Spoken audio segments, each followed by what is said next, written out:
उत्कल गौरव मधुसूदन दासंकर पवित्र जन्म जयंती आ शुभ अवसर रे आज मुझे गभीर श्रद्धांजलि अर्पण करुच्ची। 1848 मसीहा आज दिन में से कटक जिलार सत्यभामापुर ठारे जन्मग्रहण करथिले। मधुबाबू थे ओडिया जातिर गर्व एवं गौरवर प्रतीक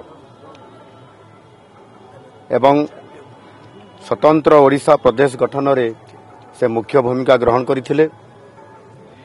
आउ तांकर सम्मानार्थे आम सरकार चलित वर्ष राज्य स्तरीय जो ओडिशा दिवस पालन करा जाउथला ताहा तांकरी जन्मस्थान सत्यभामापुर ठारे आम सरकार आरंभर पूर्ण भाव में पालन करिसंती एवं सबुबेले ओडिशा एवं ओडियार उन्नति एवं स्वार्थ रक्षा पाई मधुबाबू निरंतर भाव में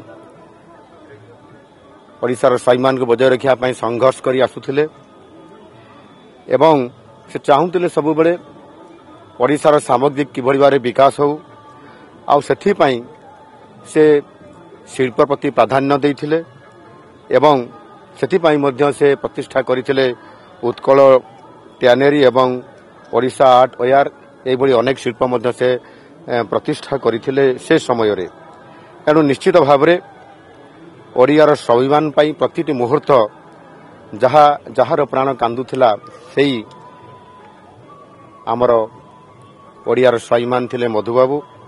आज सेई जुग जन्मान को जन्म दिवस रे एही पूज्य पूजार परंपरा को बजाय रखिया पाई एवं ओडिया अस्मिता को बजाय रखिया पाई आम सरकार प्रतिश्रुतिबद्ध।